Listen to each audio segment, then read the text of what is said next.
tout le monde, j'espère que vous allez bien. De mon côté, ça va, ok? Donc aujourd'hui, on se retrouve pour une nouvelle vidéo. On va essayer de comprendre les critères d'admissibilité que les établissements d'enseignement québécois pourraient utiliser afin de pouvoir sélectionner les étudiants qui vont pouvoir bénéficier de l'exemption de scolarité de septembre 2023. Okay? Donc, dans cette vidéo, moi, je vais essayer de vous lister les critères qui pourraient faire partie donc, de la sélection. Je ne dis pas que ces critères-là sont les critères que les établissements vont utiliser, mais si je me mets à la place d'un étudiant international ou je me mets à la place d'un établissement d'enseignement québécois qui veut recruter un étudiant étranger, on pourrait envisager que ces critères-là pourraient faire partie des vrais critères que l'établissement d'enseignement pourrait utiliser pour pouvoir sélectionner ses candidats. Premièrement, je tiens à ressouligner un point qui a été fait sur la publication donc, du gouvernement du Québec quand il parlait des établissements d'enseignement qui étaient admissibles pour septembre 2023. Ils ont dit que les exemptions étaient limitées, ok? Donc, c'est pas des exemptions qui sont illimitées, donc on va prendre un nombre inouï d'étudiants ou un nombre illimité d'étudiants. Et si on se rappelle aussi de ce qui avait été dit au mois de mai quand la première publication a été faite, ils ont dit qu'il y avait environ 80 millions de dollars qui étaient investis pour ce projet d'exemption de frais de scolarité-là. Alors que cette exemption-là concerne les universités, les cégeps et les collèges. Et vous avez vu qu'il y a pas mal d'établissements qui ont été choisis. Donc, il faut que tout cela rentre dans le budget de 80 millions de dollars, ce qui revient à dire que c'est pas tout le monde qui va pouvoir être choisi. Et donc, si on essaie de comprendre les critères qui pourraient être utilisés pour pouvoir sélectionner donc ces personnes-là qui vont être donc les vainqueurs, qui vont être les victorieux de l'exemption de frais de scolarité, on pourrait envisager que l'excellence du dossier académique pourrait être une des conditions pour être choisie. Quand je parle de l'excellence du dossier académique, je parle de la mention du bac, peut-être. Je parle des relevés de notes ou des bulletins qui sont attirants, qui sont attrayants, qui montrent quand même qu'on maîtrise, qu'on a maîtrisé nos acquis antérieurs.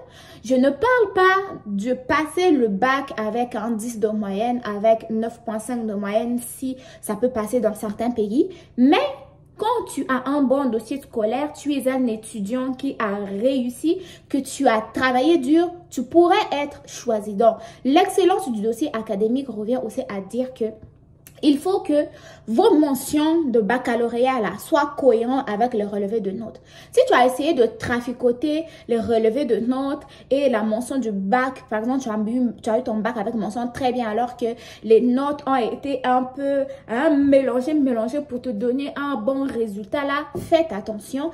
Il faut que vos relevés, vos bulletins soient cohérents avec tous les autres bulletins. Si par exemple, tu as redoublé ta seconde et que l'année suivante, tu as réussi ta seconde, mais les notes sont un peu bizarres. La première est un peu bizarre, puis la mention au niveau du bac, mention excellent. Faites un peu attention, ok? Moi, je pense vraiment que pour être sélectionné, l'excellence académique là va faire partie des critères, ok? Je tiens à souligner que je n'ai pas vraiment la liste des conditions, mais quand on regarde le système scolaire québécois, quand on regarde l'investissement que le gouvernement met en place pour attirer la main-d'œuvre, on peut sous-entendre qu'ils veulent quand même aussi la crème, ok? Parce que ces personnes-là vont pouvoir payer les mêmes frais de scolarité que les étudiants québécois et donc ça va être comme une réduction que les établissements d'enseignement profitaient au début, mais que là, tout le monde paye égalité. Donc, il y a quand même un petit enjeu économique là-dedans, quoi, ok? Donc, l'excellence du dossier académique, moi, je pense qu'il pourrait faire partie. Ensuite de ça, ça va être la cohérence entre ton projet d'études actuelles et tes études antérieures, ok? Si par exemple, antérieurement, tu as étudié la littérature toute ta vie, ok? Tu as étudié je sais pas, au collège, tu étais en littérature, au lycée, tu étais en littérature, au bac, tout était littérature. Puis finalement, d'un coup, tu te décides à venir étudier au Canada en médecine. wow, ok? Et essaie un peu de regarder, quoi, ok? Donc, dans tout ton parcours a été complètement littéraire. Et ensuite de ça, tu viens pour suivre des études scientifiques, ok? Où on a de la biologie, où on va étudier la pharmacologie, où le corps humain, la science, tout cela est vraiment côté médical, alors que toi, tu n'as aucun acquis antérieur qui a rapport avec les études que tu peux faire. Fais attention. Non, premièrement, tu peux voir que tu n'auras pas d'admission, ou simplement, oui, tu peux avoir une admission, mais tu ne seras pas choisi pour pouvoir étudier dans ton programme, quoi. Donc, tu ne pourras même pas être choisi pour l'exemption de frais de scolarité. Troisième condition sera laquelle, c'est que l'impossibilité pour toi, ok, non seulement tu ne sais même pas où tu vas étudier, non seulement tu fais juste une admission, en fait, faire une admission juste pour pouvoir étudier au Canada, mais tu ne sais rien de tout ça. Dans ces trois critères-là, quand je parle de ça, je veux dire quoi? Premièrement, tu vas aller faire une admission. On va te demander les documents, tu n'enverras pas les bons documents. Et ensuite de ça, sachez qu'il y a certains établissements d'enseignement qui passent des étudiants en entrevue. Oui, il y en a des établissements d'enseignement qui vont te passer en entrevue. Tu vas faire ta demande d'admission, ils vont la mettre de côté, ils vont te coller, mais appeler en entrevue, comme on dit. Et c'est pendant cette entrevue-là que tu vas leur expliquer ton projet d'études dans ce programme-là.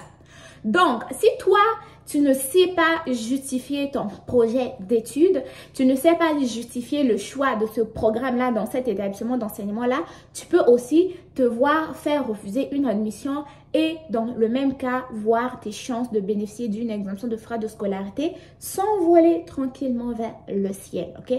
Donc, moi, c'était vraiment ces trois conditions-là que je pense qui pourraient faire partie des critères de sélection.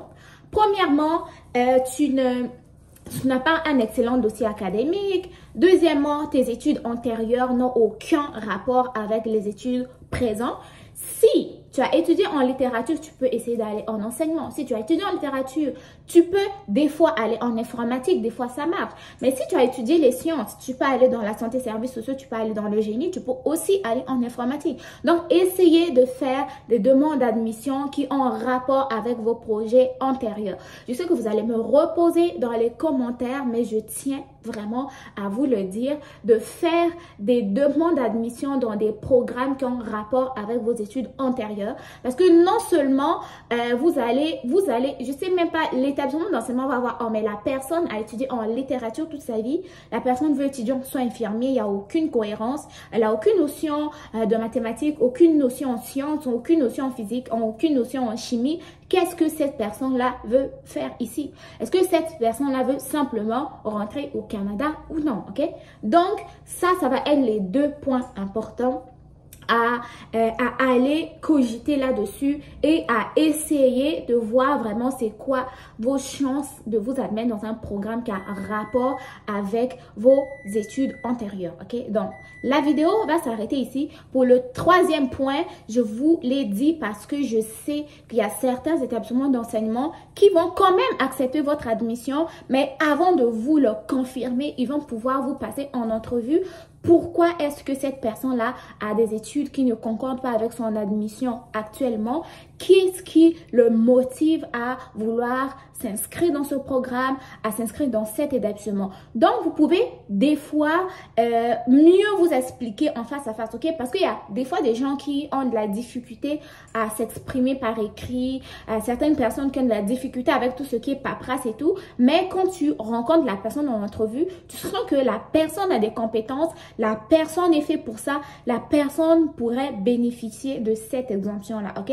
Donc, allez réfléchir un peu sur ces trois points. Si la vidéo vous a plu, n'hésitez pas à me le dire dans les commentaires. Si vous voulez encore plus de vidéos réflexives ou d'autres vidéos dans ce sens-là, n'hésitez pas à me le dire dans les commentaires. Sur ce, portez-vous bien, faites attention à vous. Bon succès dans vos différentes démarches et on continue à se partager des infos. Bye bye, à très bientôt.